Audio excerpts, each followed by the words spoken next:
രാവിലെ ഞങ്ങൾ എല്ലാവരെയും ദൈവസന്നിധി സമർപ്പിക്കുന്ന പിതാവേ, അങ്ങയുടെ ഹിതം ചെയ്യുന്ന അങ്ങയുടെ ആജ്ഞ അനുസരിക്കുന്ന വീരന്മാരായി ഞങ്ങളെ തീർക്കണേ അപ്പ. ഹല്ലേലൂയ. നിന്റെ ഇഷ്ടം ചെയ്യുവാൻ ഞങ്ങളെ സഹായിച്ചാട്ടപ്പ. ഞങ്ങളുടെ എല്ലാ കുറവുകളെയും ദൈവം ക്ഷമിച്ചാട്ടപ്പ. ഹല്ലേലൂയ. അല്പസമയം ഞങ്ങൾ അങ്ങയുടെ സന്നിധിയിലായിരിക്കുന്ന അപ്പ. ഹല്ലേലൂയ. അങ്ങയുടെ വചനത്തിന് മുന്നിൽ ഞങ്ങളെ തന്നെ ഏൽപ്പിക്കുന്ന പിതാവേ, ഒരു കണ്ണാടിയിൽ ഞങ്ങളുടെ മുഖം കാണുന്നത് പോലെ ഇന്ന് രാവിലെ സ്വർഗീയ വചനത്തിന് മുന്നിൽ ഞങ്ങളെ ഒന്ന് കണ്ടുപിടിച്ച, ഞങ്ങളുടെ കുറവുകളെയൊക്കെ ഒന്ന് കണ്ടുപിടിച്ച, ഏറ്റുപറഞ്ഞ് ഉപേക്ഷിച്ച് ദൈവത്തോടൊന്നും കൂടി അടുക്കുവാനുള്ള കൃപ ഞങ്ങൾക്ക് തരണമേ അപ്പ. നിത്യതയ്ക്കായി ഞങ്ങൾ എല്ലാവരും വിളിക്കപ്പെട്ടത് കൊണ്ട് ആമേൻ, സൗഭാഗ്യം ആരും നഷ്ടപ്പെടുത്തി കളയാതെ കർത്താവിൻ്റെ മുഖത്തേക്ക് നോക്കി ഓടി ഞങ്ങളുടെ ഓട്ടം തീർപ്പാനുള്ള ദൈവകൃപ ഞങ്ങൾക്ക് എല്ലാവർക്കും തന്നാട്ട്. ഇന്ന് രാവിലെ ഞങ്ങൾ എല്ലാവരെയും അനുഗ്രഹിക്കണം. പ്രാർത്ഥന കേട്ടതുകൊണ്ട് സ്തോത്രം, യേശുവിൻ നാമത്തിൽ തന്നെ ആമേൻ. സ്തോത്രം. ഹല്ലേലൂയ. Praise the Lord. നമുക്കെല്ലാവർക്കും ദൈവസന്നിധിയിൽ വീണ്ടും കടന്നു വരുവാൻ നാം പാടിയതുപോലെ ഊനമില്ലാത്ത യേശു കർത്താവിൻ്റെ രക്തത്താൽ വീണ്ടെടുക്കപ്പെട്ട ദൈവജനമായി നമുക്ക് കടന്നു വരുവാൻ കഴിഞ്ഞത് നമ്മുടെ ജീവിതത്തിൽ എത്ര ഭാഗ്യകരമല്ലേ. നമുക്ക് ഹോൾഡ് ചെയ്യാൻ പറ്റുന്ന ഏറ്റവും വലിയ പ്രാധാന്യതയേറിയ അനുഭവം എന്ന് പറയുന്നത് യേശുവിൻ്റെ രക്തമാണ്. നിങ്ങൾക്ക് ഓർമ്മയുണ്ട്, നമ്മളൊക്കെ അഭിഷേകം പ്രാപിക്കാൻ ആദ്യ സമയങ്ങളിലായിരിക്കുമ്പം കർത്താവിൻ്റെ ദാസന്മാരെ പറഞ്ഞു യേശുവിൻ്റെ രക്തം അല്ലേ. നമ്മളൊക്കെ അത് ചെയ്ത യേശുവിൻ്റെ രക്തം പറഞ്ഞാണ് നാം അഭിഷേകത്തിലേക്കും അതിനുള്ള കാത്തിരിപ്പിലേക്കും നമുക്ക് പറയാനുള്ള ഒരു ധൈര്യം, നമുക്ക് പറയാനുള്ള ഒരു ബലം എന്ന് പറയുന്നത് യേശുവിൻ്റെ രക്തം. Thank you. ഹല്ലേലൂയ. പുതിയ നിയമവിശ്വാസത്തിൽ നമുക്ക് ധൈര്യത്തോടെ പറയാൻ പറ്റുന്നത് യേശുവിൻ്റെ വിലയേറിയ രക്തം. ഹല്ലേലൂയ. സ്തോത്രം. നമുക്ക് വീണ്ടും ഒരുമിച്ച് കൂടി കർത്താവിൻ്റെ സന്നിധിയിൽ ദൈവവചനം പഠിക്കുവാൻ ദൈവം തരുന്ന അവസരത്തിനായി നന്ദിയോട് കർത്താവിനെ സ്തുതിക്കുന്നു. നാം എസ്രായുടെ പുസ്തകം പഠിച്ചുകൊണ്ടിരിക്കുന്നല്ലോ. അതിൻ്റെ 3-ാം അധ്യായത്തിൽ നാം ആയിരിക്കുന്നു. അതിൻ്റെ 3-ാം അധ്യായത്തിൽ അതിൻ്റെ പ്രാരംഭ ഭാഗം കഴിഞ്ഞ ആഴ്ച ജെയിംസ് മാസ്റ്റർ സംസാരിക്കുവാനിടയായി. അതിൻ്റെ 2-ാമത്തെ വാക്യം ഒന്നുതൊട്ട് വായിച്ചോ. ഒന്നുതൊട്ടൊന്ന് വായിച്ചായിട്ട്.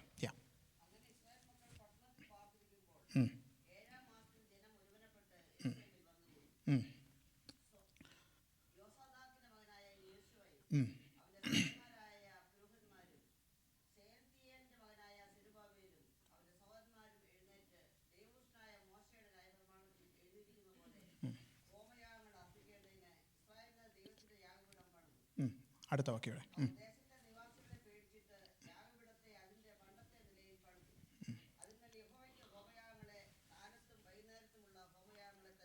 അർപ്പിച്ചു മതി. ഇവിടെ നാം ഇതിൻ്റെ തുടക്കത്തിൽ തന്നെ, ഈ 3-ാം അധ്യായത്തിൻ്റെ തുടക്കത്തിൽ തന്നെ നാം കാണുന്നത്, അവർ 7-ാം മാസത്തിൽ ഒരുമനപ്പെട്ട് യെരുശലേമിൽ വന്നുകൂടി. അവർ ഒരുമനപ്പെട്ട് വന്നപ്പോൾ എന്തുപറ്റി? യോശുവയും അവൻ്റെ സഹോദരന്മാരെ പുരോഹിതന്മാരും യെശയത്തിയലിൻ്റെ മകനായ സെരുബാബേൽ, യോശുവയും സെരുബാബേലും എന്തു ചെയ്തു? അവൻ്റെ സഹോദരന്മാരും എഴുന്നേറ്റു. ഹല്ലേലൂയ. നാം ഒരുമിച്ച് കടന്നു വരുമ്പോൾ, ഒരു മനസ്സോടെ കടന്നു വരുമ്പോൾ, ഒരുമനപ്പെട്ട് കടന്നു വരുമ്പോൾ ദൈവം ചിലരെ എഴുന്നേൽപ്പിക്കും. ഹല്ലേലൂയ. ഒരുമനപ്പെടലിൻ്റെ ബലം അവിടെയാണ് വരുന്നത്. ആരെ എഴുന്നേൽപ്പിക്കുന്നു എന്നുള്ളതല്ല, ആരെ എഴുന്നേൽപ്പിക്കുന്നത്? ദൈവം അവരെ എഴുന്നേൽപ്പിക്കും. മനുഷ്യർ എഴുന്നേൽപ്പിക്കേണ്ട ആവശ്യമില്ല. ദൈവത്തിൻ്റെ ആലയത്തെ പണിയാൻ യോഗ്യരായവരെ, ഒരുമനപ്പെട്ടു വരുന്ന ജനത്തിൻ്റെ ഇടയിൽ നിന്ന് ദൈവം എഴുന്നേൽപ്പിക്കും. ദൈവസഭ ആദ്യ നൂറ്റാണ്ട് തൊട്ട് ഇന്ന് വരെ ബലത്തോടെ ശക്തിയോടെ നിന്നതിൻ്റെ കാരണം ദൈവം ചിലരെ എഴുന്നേൽപ്പിച്ചു. കാലാകാലങ്ങളിലായി, സമയങ്ങളിലായി, സ്ഥലങ്ങളിലായി ദൈവം കഴിവുള്ളവരെയല്ല, മിടുക്കന്മാരെയല്ല, സമർപ്പണമുള്ളവരെ ദൈവം എഴുന്നേൽപ്പിച്ചു. ഹല്ലേലൂയ. ഞാൻ കഴിഞ്ഞ ദിവസം ഒരു മെസ്സേജ് കേട്ടപ്പോൾ അതിനകത്ത് നമുക്കറിയാം, സറാംപൂർ യൂണിവേഴ്സിറ്റി ഉണ്ടാക്കിയതാരാ? വില്യം കേറി അല്ലേ. അന്ന് വില്യം കേറി ഇവിടെ വന്നപ്പോൾ തനിക്കിവിടെ ഒരു യൂണിവേഴ്സിറ്റി തുടങ്ങണം. അപ്പം ആ സമയത്ത് അന്നത്തെ കോളേജുകളിലെ പണ്ഡിതന്മാരും, അന്നത്തെ പാണ്ഡിത്യം എന്ന് പറയുന്നത് ഇന്ത്യയിൽ സംസ്കൃതം പഠിക്കാൻ കഴിവുള്ളവരാണ് മിടുക്കന്മാർ. അപ്പോൾ ഇവരെല്ലാവരും കൂടെ ഒരുമിച്ച് കൂടി. അതിൻ്റെ ഇടയ്ക്ക് വില്യം കേറി വന്നു. വില്യം കേറിയോട് ചോദിച്ചു, നീ ആരാ? നീ ഒരു ചെരുപ്പ് കുത്തിയല്ലേ? എന്നാൽ കേൾക്കണോ ദൈവമക്കളെ, ചെരുപ്പ് കുത്തിയായ അന്നേരം വില്ലിങ്കേറി പറഞ്ഞു, നിങ്ങൾക്ക് ആർക്കെങ്കിലും ചെരുപ്പിന് പ്രശ്നം ഉണ്ടെങ്കിൽ കൊണ്ടുവന്നാൽ ഞാനത് ശരിയാക്കി തരാം. ഞാനൊരു ചെരുപ്പ് കുത്തിയാ, പക്ഷേ എന്നിലൊരു അഭിഷേകമുണ്ട്. ദൈവം വില്യങ്കേറിയെ എഴുന്നേൽപ്പിച്ചു. ഒരു ചെരുപ്പ് കുത്തിയ ദൈവത്തിന് എഴുന്നേൽപ്പിക്കാൻ, ഇന്ത്യയുടെ ഉന്നമനത്തിനും ഉദ്ധാരണത്തിനും എഴുന്നേൽപ്പിക്കാൻ കഴിഞ്ഞെങ്കിൽ ദൈവം മിടുക്കന്മാരെ അല്ല നോക്കുന്നത്, ദൈവം സമർപ്പണമുള്ളവരെയാണ് നോക്കുന്നത്. ഹല്ലേലൂയ. അവർ എഴുന്നേറ്റു. ദൈവപുരുഷനായ മോശയുടെ ന്യായപ്രമാണത്തിൽ എഴുതിയിരിക്കുന്നത് പോലെ ഹോമയാഗങ്ങൾ അർപ്പിക്കേണ്ടതിന് ഇസ്രായേലിൻ്റെ ദൈവത്തിൻ്റെ യാഗപീഠം അവർ പണിതു. അടുത്ത വാക്യം ഇങ്ങനെയാണ്, ശ്രദ്ധിക്കണം. അവർ ദേശത്തെ നിവാസികളെ പേടിച്ചിട്ട്, ഇത് മലയാളത്തിൽ വായിക്കുമ്പോൾ നമുക്ക് അത്ര ക്ലിയർ ആകത്തില്ല, ഇംഗ്ലീഷ് വായിക്കുമ്പോൾ ഇങ്ങനെയാണ്, അവർ even though the people were afraid of the local, എന്ന് പറഞ്ഞാൽ അവിടെയുള്ള ജനത്തിന് താല്പര്യമില്ല, അവർക്ക് പേടിച്ചിട്ടും. സാധാരണ നമുക്കൊരു പേടി വരുമ്പോൾ എന്തെങ്കിലും പെട്ടെന്ന് തട്ടിക്കൂട്ടി അല്ലേ നമ്മളങ്ങ് ചെയ്തിട്ട് യാഗപീഠം പണിതിട്ട് പോകാനല്ലേ നമ്മൾ ചിന്തിക്കുകയുള്ളൂ. പക്ഷേ അവർ ജനങ്ങളെ പേടിച്ചിട്ടും അവരെന്ത് ചെയ്തു? അവർ പണ്ടത്തെ നിലയിൽ പണിതു. ഹല്ലേലൂയ. അവർ സിൻസിയർ ആയിരുന്നു. ഞങ്ങൾക്ക് ചുറ്റുമുള്ളവർ ഞങ്ങൾക്ക് അനുകൂലമല്ല, ഞങ്ങൾക്ക് പ്രതികൂലമാണ്. അവർ വിചാരിച്ചില്ല നമുക്ക് ഒരു അനുകൂലമായ സാഹചര്യം ഒന്നുമില്ല, നമുക്ക് പെട്ടെന്നൊരു യാഗപീഠം നമുക്കിഷ്ടമുള്ള പോലെ അന്നത്തെ രീതി അനുസരിച്ച് അങ്ങ് പണിതിട്ട് യാഗം തുടങ്ങാമെന്ന് അവർ വിചാരിച്ചില്ല. അവരെന്തു ചെയ്തു? പണ്ടത്തെ നിലയിൽ അവർ പണിതു. എങ്ങനെയാ പണിതത്? ദൈവപുരുഷനായ മോശയുടെ ന്യായപ്രമാണത്തിൽ എഴുതിയിരിക്കുന്നത് പോലെ. ദൈവത്തിന് ഏറ്റവും തീക്ഷ്ണതയുള്ള ഒരു കാര്യമാണ് താൻ പറയുന്നത് പോലെ ചെയ്യുക എന്നുള്ളത്. ഹല്ലേലൂയ. ദൈവത്തിൻ്റെ കരുണ കൊണ്ടാണ്, അല്ലെങ്കിൽ യേശുവിൻ്റെ രക്തം കൊണ്ടാണ് പലപ്പോഴും നമ്മൾ ഇങ്ങനെ ആയിരിക്കുന്നത്. നമ്മൾ പലപ്പോഴും ദൈവം പറഞ്ഞതുപോലെ ചെയ്തിട്ടുണ്ടോ എന്ന് നാം നമ്മളെ തന്നെ ശോധന ചെയ്യണം. പഴയ നിയമം മുഴുവൻ വായിക്കുമ്പോൾ നമുക്കവിടെ കാണാൻ കഴിയുന്നത് ദൈവം ആ വിഷയത്തിൽ വളരെ തീക്ഷ്ണതയുള്ള ദൈവമായിരുന്നു.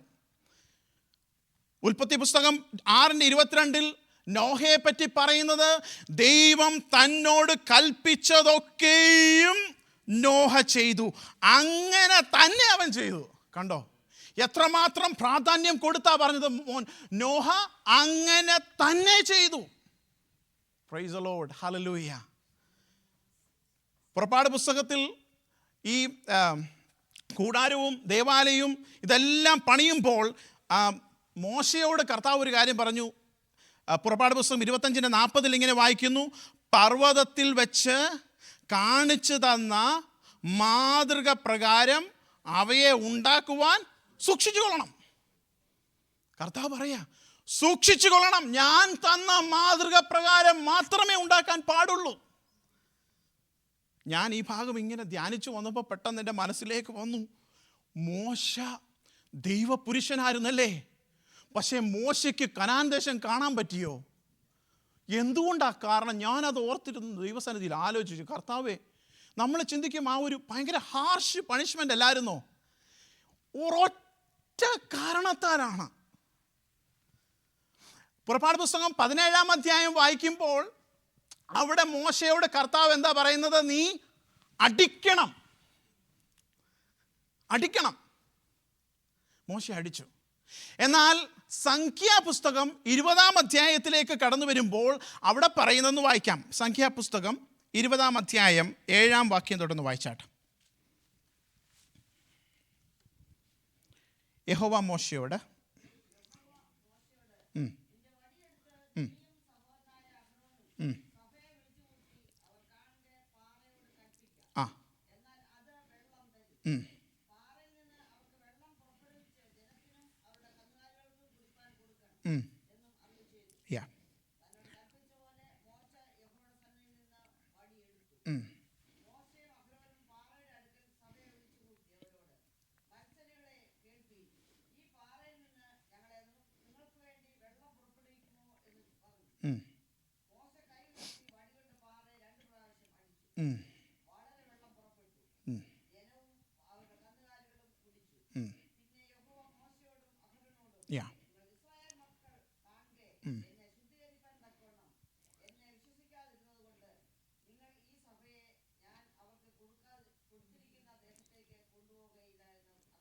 കണ്ടോ,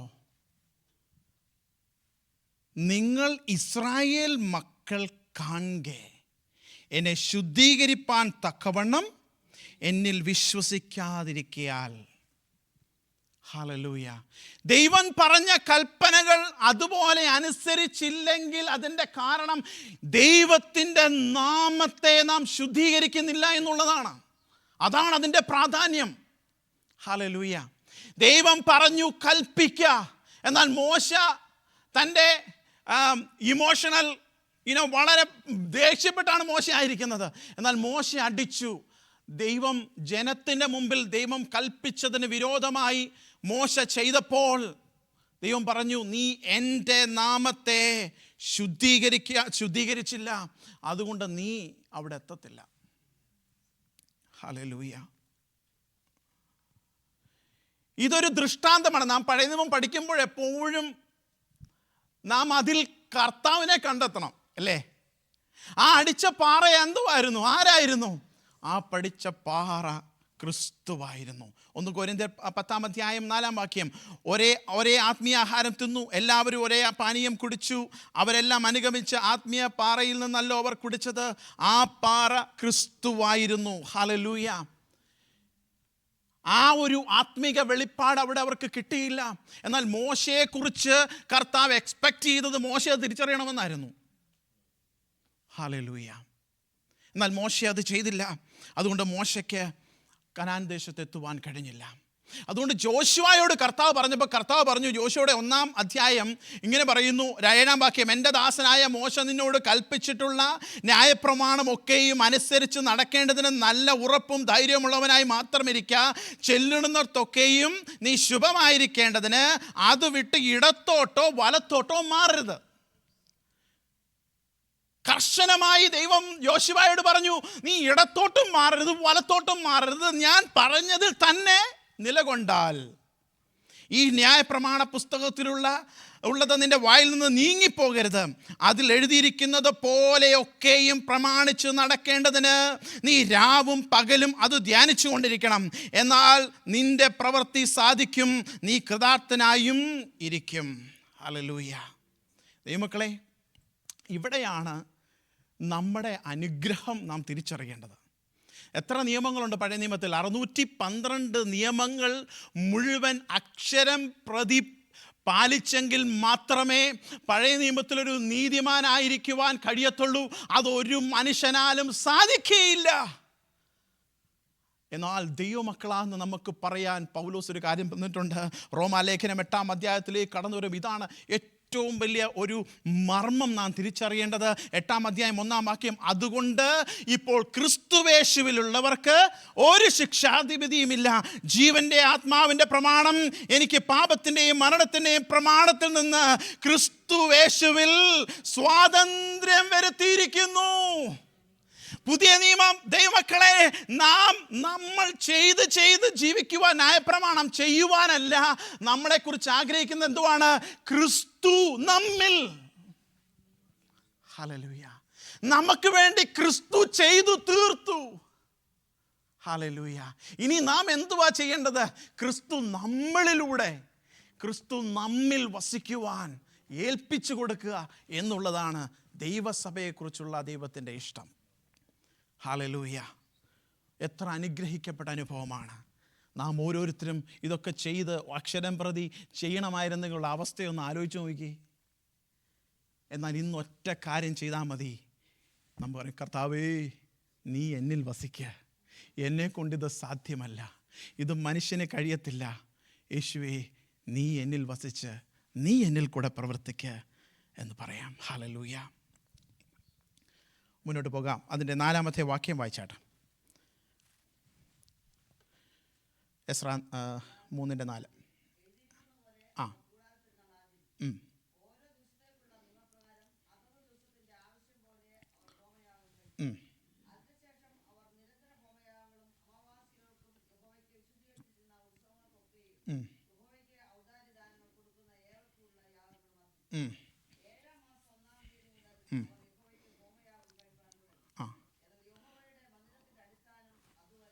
മതി.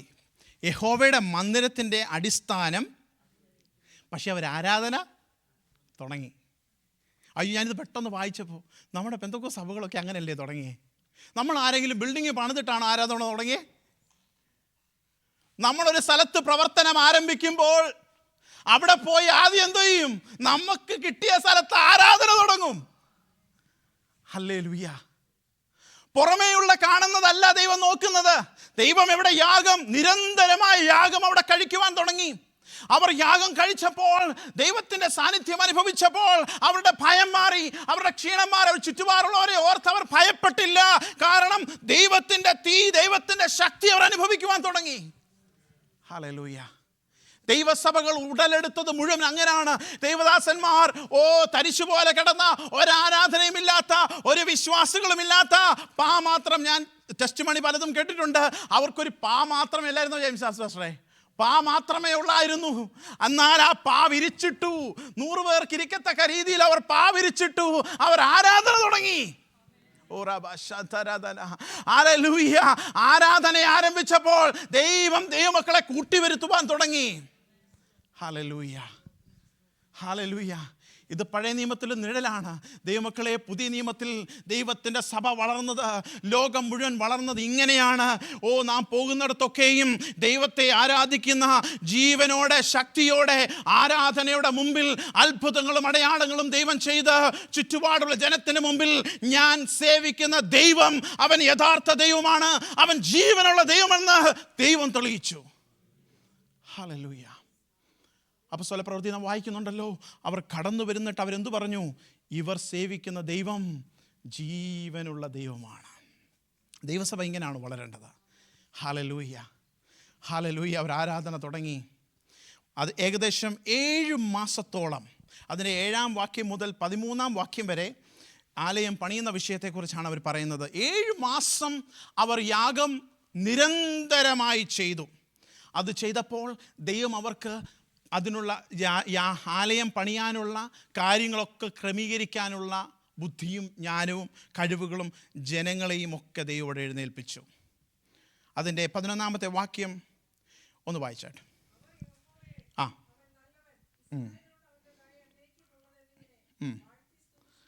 ആ ആ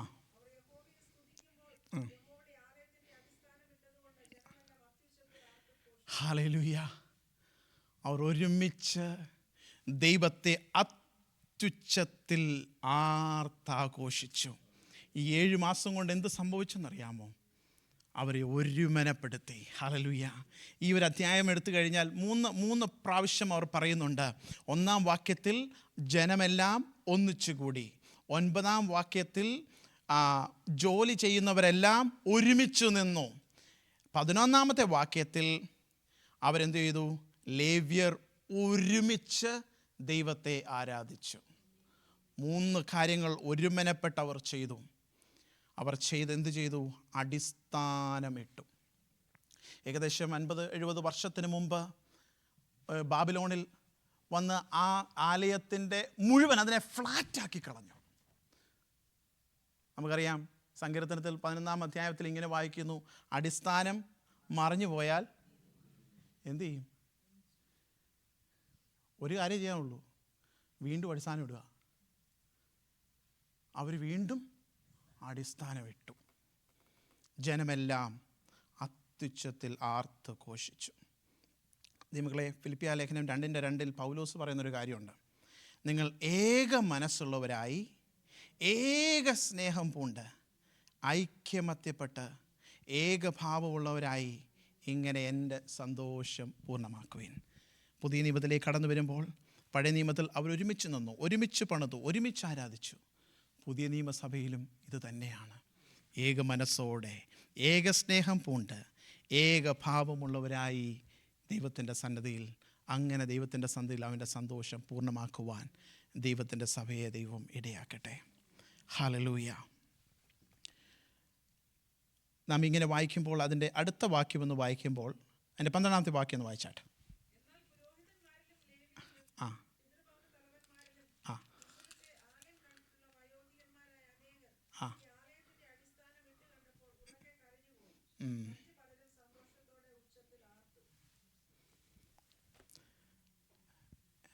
ഇവിടെയാണ് ഒരു ജനറേഷണൽ ഗ്യാപ്പ് നമുക്ക് കാണാൻ പറ്റും അല്ലേ. മുമ്പലത്തെ ആലയം, ആ ആലയം എന്തായിരുന്നു? ഏറ്റവും മനോഹരമായ പ്രൗഢിയോടെ ലോകം തന്നെ നോക്കി നിൽക്കുന്ന ഒരാലയമായിരുന്നു ആര് പണിതത്? ശലോമോൻ പണിതത്. അത് കണ്ട് അത് അനുഭവിച്ച പ്രായമുള്ള പുരോഹിതന്മാർ ഇന്നത്തെ ആ അവരുടെ കല്ലിടിയിലും അല്ലെങ്കിൽ എന്താണ് പറയുന്നത് അടിസ്ഥാനമിട്ടതുമൊക്കെ കണ്ടപ്പം അവർ പെട്ടെന്ന് പണ്ടത്തെ അനുഭവം എന്ന് പറഞ്ഞു. നമ്മളൊക്കെ ചിന്തിക്കാറുണ്ടോ? പണ്ട് ദൈവം നടത്തിയ വിധങ്ങൾ ഓർത്ത്, അല്ലെങ്കിൽ ദൈവം എത്ര മനോഹരമായിട്ടാണ് അന്നത്തെ ദേവാലയം ഇരുന്നതെന്ന് ഓർത്ത് അവർ ദുഃഖിച്ചു. പക്ഷെ എന്തുകൊണ്ടാണ് ആ ദേവാലയം പോയേ? എന്തുകൊണ്ടാണ് പോയേ? ആ മനോഹരമായ ദേവാലയം പോകാൻ കാരണം അവർ ദൈവസന്നിധിയിൽ മറുതലിച്ചു, പാപം ചെയ്തു. പാപം ചെയ്തതുകൊണ്ട് ആ ദേവാലയം തകർന്നു പോയി. എന്നാൽ ദൈവം ഒരു തലമുറ എഴുന്നേൽപ്പിച്ചു.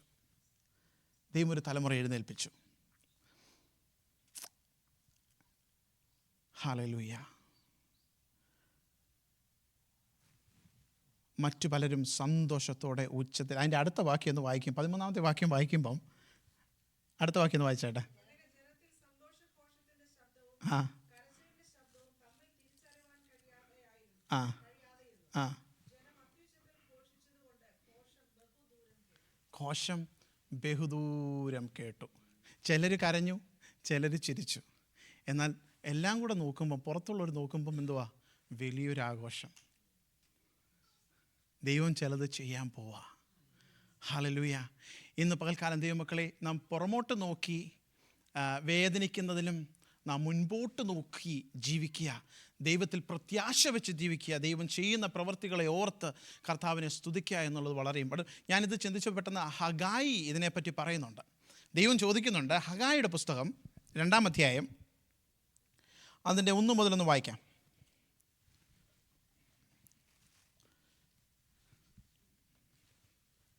ഹഗായി 2-ാം അധ്യായം.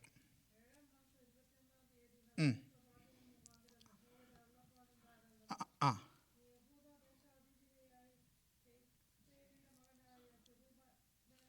ആ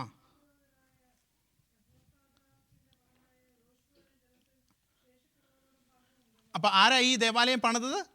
സെരുബ്ബാബേലും ജോശുവയുടെ നേതൃത്വത്തിലാണ് ഈ ദേവാലയം പണിതത്. ദൈവം ഹഗായി മുഖാന്തരം പറയുക, അവരോട് പറയേണ്ടത് എന്തെന്നാൽ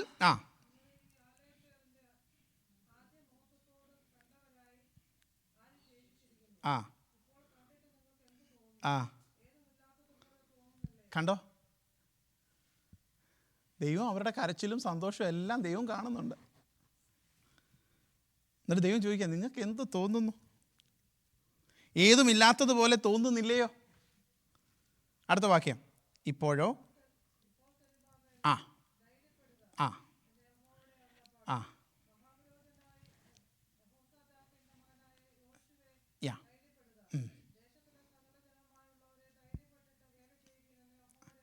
ആ ഓ ഹല്ലേലൂയ. ഞാൻ നിങ്ങളോട് കൂടെ ഉണ്ട്.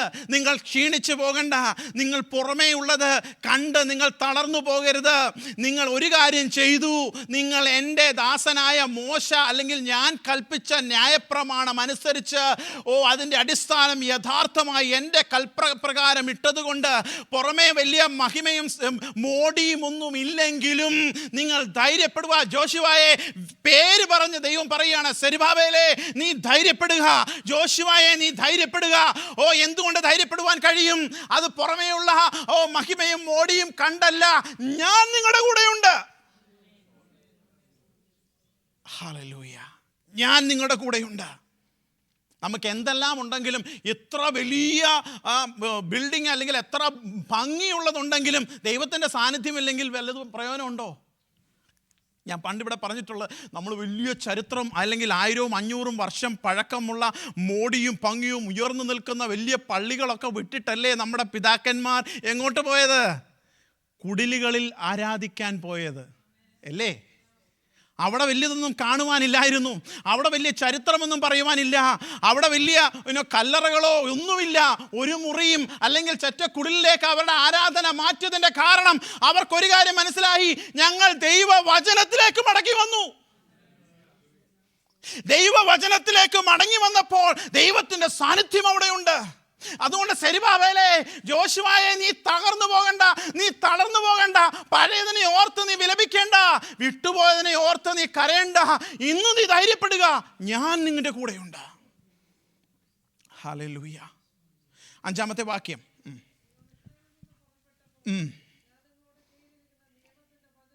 ആ ആ ആ ആ യെസ്. ആ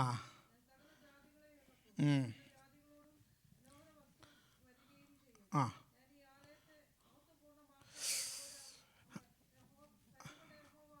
ആ ആ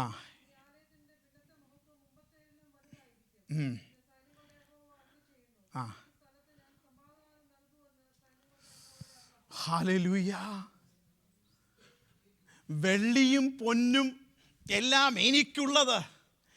ഞാനൊരാലയം പണിയും. ഈ മനുഷ്യൻ ഉണ്ടാക്കിയതിനെ മുഴുവൻ ഞാൻ ഇളക്കും. ഇനിയും കുറഞ്ഞൊന്ന് കഴിഞ്ഞിട്ട് ഞാൻ ആകാശത്തെയും ഭൂമിയെയും കടലിനെയും കരയും ഇളക്കും. ഇനി ഇളക്കാൻ വല്ലതും ഉണ്ടോ? മുഴുവൻ നമ്മുടെ കണ്ണുകൊണ്ട് കാണുന്ന സകലത്തെയും ഇളക്കുന്ന ഒരു ദിവസം വരുന്നുണ്ട്. ദൈവം അത് മുഴുവൻ ഇളക്കിക്കളയും. എന്നാൽ നീ ധൈര്യപ്പെടുക. മനുഷ്യൻ നിർമ്മിച്ച ആലയത്തെ നോക്കി നീ വിലപിക്കേണ്ട. അത് മുഴുവൻ തകർന്നു പോകും. അവിടെ പൊന്നുണ്ടാകും, രത്നങ്ങളുണ്ടാകും, സ്വർണമുണ്ടാകും, വെള്ളി ഉണ്ടാകും. എന്നാൽ അത് കണ്ട് നീ ഭയപ്പെടേണ്ട. ഇതെല്ലാം ആരുടെയാ? ഇതെല്ലാം എൻ്റെയാണ്. എന്നാൽ നീ പുറമോട്ട് നോക്കാതെ നീ മുന്നോട്ടൊന്ന് നോക്കണം. ഹല്ലേലൂയ. ഈ ആലയത്തിൻ്റെ പിന്നത്തെ മഹത്വം മുമ്പിലത്തേതിലും വലുതായിരിക്കും. നമ്മുടെ പ്രതീക്ഷ അതല്ലേ ദൈവമക്കളെ? നാം അതിനുവേണ്ടിയല്ലേ കാത്തിരിക്കുന്നത്? ദൈവം ശില്പിയായി നിർമ്മിച്ചതും അടിസ്ഥാനമിട്ടതുമായ ഒരു നഗരത്തിനു വേണ്ടി നാം കാത്തിരിക്കുകയാണ്. ദൈവമക്കളുടെ ദർശനം അതായിരിക്കട്ടെ. നമ്മുടെ ആത്മീയ കണ്ണുകൊണ്ട് നമുക്കത് കാണാം. ഹല്ലേലൂയ. ദൈവം സമാധാനം കൊണ്ടുവരുന്ന ഒരു ദിവസമുണ്ട്. ഈ സ്ഥലത്ത് ഞാൻ സമാധാനം നൽകും. ഹല്ലേലൂയ. ഇന്ന് ലോകം മുഴുവൻ പറയുന്ന ഒരു കാര്യം എന്താണെന്നറിയാമോ? സമാധാനമില്ല, അല്ലേ? കഴിഞ്ഞ ദിവസം നമുക്കറിയാം, ട്രംപ് പല പ്രൈം മിനിസ്റ്റേഴ്സിനെയും രാജ്യങ്ങളുടെ ബെഞ്ചമിനെ കൊണ്ടുവന്നു, ജാപ്പനീസ് പ്രൈം മിനിസ്റ്ററിനെ കൊണ്ടുവന്നു. അടുത്ത ആഴ്ച മോദി വരിക. ഇവരോടെല്ലാം പറഞ്ഞൊരു കാര്യം ഞാൻ ശ്രദ്ധിച്ചു. എന്താണെന്നറിയാവോ? ലോകത്തിന് വേണ്ടത് എന്തുവാ? സമാധാനം. എന്നാൽ മനുഷ്യന് ആ സമാധാനം കൊടുക്കുവാൻ പറ്റത്തില്ല. ദൈവം ഒന്ന് ഇളക്കിക്കഴിഞ്ഞാൽ സകല മനുഷ്യ നിർമ്മിതമായ സമാധാനങ്ങളും തകരും. എന്നാൽ ദൈവം പറഞ്ഞു, ഞാൻ ഒരു സമാധാനം നൽകും. ഇന്ന് പൽക്കാലം ദൈവമക്കളെ, നമ്മുടെ അടിസ്ഥാനം അതാണ്. ദൈവം തരുന്നൊരു സമാധാനം. അത് ലോകം തരുന്ന സമാധാനം പോലെയല്ല. അത് ദൈവം തരുന്നതും നിത്യമായ സമാധാനം. ഹല്ലേലൂയ. എബ്രായ ലേഖനം, ഞാൻ ഈ വാക്യോടെ പറഞ്ഞു നിർത്തുവാൻ ആഗ്രഹിക്കുന്നു. എബ്രായ ലേഖനം 12-ാം അധ്യായം 26 മുതൽ ഇങ്ങനെ വായിക്കുന്നു: അവൻ്റെ ശബ്ദം അന്ന് ഭൂമിയെ ഇളക്കി. ഇപ്പോഴോ ഞാൻ ഇനിയും ഒരിക്കൽ ഭൂമിയെ മാത്രമല്ല ആകാശത്തെയും ഇളക്കും എന്ന് അവൻ വാഗ്ദത്തം ചെയ്തു. ഇനി ഒരിക്കൽ എന്നത് ഇളക്കമില്ലാത്തതും നിലനിൽക്കേണ്ടതിനും നിർമ്മിതമായ ഇളക്കമുള്ളതിനും മാറ്റം വരും എന്ന് സൂചിപ്പിക്കുന്നു. ആകയാൽ ഇളകാത്ത രാജ്യം പ്രാപിക്കുന്നത് കൊണ്ട് നാം നന്ദിയുള്ളവരായി ദൈവത്തിൻ്റെ സന്നിധി, ദൈവത്തിൻ്റെ പ്രസാദം വരുമാറ് ഭക്തിയോടും ഭയത്തോടും സേവ ചെയ്യുക. നമ്മുടെ ദൈവം ദഹിപ്പിക്കുന്ന അഗ്നിയല്ലോ. ഹല്ലേലൂയ. നമ്മുടെ ജീവിതം, ദൈവസഭയെ, നമ്മുടെ മുന്നോട്ടുള്ള ജീവിതം ഇതിനെ നോക്കിയായിരിക്കട്ടെ. നമുക്കിളകാത്ത ഒരു രാജ്യം ദൈവം സ്ഥാപിക്കാൻ പോവുകയാണ്. ലോകത്തിലെ സകല സാമ്രാജ്യങ്ങളെയും തകർത്ത്, ഹല്ലേലൂയ, സകലതിനെയും തകർത്ത് പൊടിയാക്കി കളഞ്ഞിട്ട് ദൈവം അവനൊരു രാജ്യമുണ്ടാക്കും. അവൻ ആ രാജ്യത്തിൽ രാജാവായി വാഴും. അന്ന് ലോകത്ത് സമാധാനമുണ്ടാകും. അതാണ് നമ്മുടെ പ്രതീക്ഷ, അതാണ് നമ്മുടെ പ്രത്യാശ. അത് ഈ ഇളകിപ്പോകുന്ന ലോകം തരുന്ന പ്രത്യാശയല്ല. എല്ലാം തകരും. ഒറ്റ ദിവസം കൊണ്ട് സ്റ്റോക്കൊക്കെ ഇടിഞ്ഞു പോകും. ഒറ്റ ദിവസം കൊണ്ട് സകലതും പോകും. എന്നാൽ ഇളകാത്തതും ഇടിയാത്തതുമായ ഒന്നുണ്ടെങ്കിൽ അത് ദൈവരാജ്യം മാത്രമാണ്. അതുകൊണ്ട് ദൈവമക്കളെ, നമ്മുടെ പ്രത്യാശ, നമ്മുടെ പ്രതീക്ഷ, ദൈവം ഹല്ലേലൂയ ഇളകാത്ത രാജ്യം പ്രാപിക്കുന്നതുകൊണ്ട് നമ്മൾ എന്ത് ചെയ്യണം? നന്ദിയുള്ളവരായി ദൈവത്തിന് പ്രസാദം വരുമാറ് ഭക്തിയോടും ഭയത്തോടും കൂടെ സേവ ചെയ്യാം. ഹല്ലേലൂയ. ഒരു നിമിഷം നമുക്ക് ദൈവസന്നിധിയിലേക്ക് ഏൽപ്പിച്ചു കൊടുക്കാം. കർത്താവേ, ഹല്ലേലൂയ, ഞങ്ങൾ പഠിക്കുന്ന ഓരോ ഭാഗത്തും അവിടുന്ന് ക്രിസ്തുവിനെ വെളിപ്പെടുത്തിയതിനായി ഞങ്ങൾ കർത്താവിനെ സ്തുതിക്കുന്നു. ഞങ്ങൾ പഴയതിനെ നോക്കി പുറമോട്ട് നോക്കി കരയുന്നവരായിട്ടല്ല, നമ്മളിപ്പോൾ ഉണ്ടാക്കുന്നതിനെ നോക്കി സന്തോഷിക്കുന്നതിനുമല്ല. ഈ കാണുന്നതെല്ലാം താൽക്കാലികം, ഈ കാണുന്നതെല്ലാം ഇളകിപ്പോകും. എന്നാൽ ഇളകാത്തൊരു രാജ്യം എൻ്റെ കർത്താവ് ഞങ്ങൾക്ക് വേണ്ടി ഒരുക്കുവാൻ പോകുന്നു. ഹല്ലേലൂയ. ഇന്ന് പകൽക്കാലം കർത്താവേ, ഞങ്ങൾക്ക് ഈ ഉറപ്പ് തരണമേ, ഞങ്ങൾക്ക് ഈ ധൈര്യം തരണമേ. ഈ ധൈര്യത്തിൽ ഞങ്ങൾക്ക് ചുറ്റുമുള്ളവർ ഞങ്ങളെ ഭയപ്പെടുത്താൻ കടന്നു വരുമ്പോൾ, ഞങ്ങളെ പേടിപ്പെടുത്തുവാൻ കടന്നു വരുമ്പോൾ, ഞങ്ങളെ ക്ഷീണിപ്പിക്കുവാൻ കടന്നു വരുമ്പോൾ, ഇല്ല, അതിൽ ഞാൻ തളർന്നു പോകത്തില്ല. കാര്യം ഞാൻ സേവിക്കുന്നത് ഇളകാത്തൊരു ദൈവത്തെയാണ്. അവൻ എന്നെ കൈവിടുകയില്ല. ഹല്ലേലൂയ, അവൻ എന്നെ ഉപേക്ഷിക്കുകയില്ല. അവൻ എല്ലാ നാളും എൻ്റെ കൂടെയുണ്ട്. പരിശുദ്ധനായ ഞങ്ങളുടെ ദൈവമേ, ഈ പകൽക്കാലം ഈ വചനത്തിന് മുമ്പാകെ അടിയനെ കേട്ട എല്ലാവരെയും ദൈവസന്നിധിയിലേക്ക് ഞങ്ങൾ സമർപ്പിക്കുന്നു. ഞങ്ങളുടെ അകത്തെ കണ്ണുകൾ തുറന്ന് ഞങ്ങൾ ഓരോ വാക്യങ്ങൾ പഴയ നിയമത്തിൽ വായിക്കുമ്പോഴും അതിൻ്റെ പൊരുളായ ക്രിസ്തുവിനെ കാണുവാൻ അവിടുന്ന് ഞങ്ങളെ സഹായിക്കണം. അവിടുന്ന് നിങ്ങളെ പ്രാർത്ഥന കേട്ടതിനായി സ്തോത്രം. യേശുവിൻ്റെ നാമത്തിൽ പിതാവേ, ആമേൻ. സ്തോത്രം. പിതാവായ ദൈവത്തിൻ്റെ സ്നേഹവും കർത്താവായ യേശു ക്രിസ്തുവിൻ്റെ കൃപയും പരിശുദ്ധാത്മാവിൻ്റെ സംസർഗവും സഹവാസവും നാം എല്ലാവരോടും കൂടെയും കേട്ടത് വചനത്തിന് മുമ്പാകെയും ഇപ്പോഴും എപ്പോഴും ഉണ്ടായിരിക്കുമാറാകട്ടെ. ആമേൻ, ആമേൻ.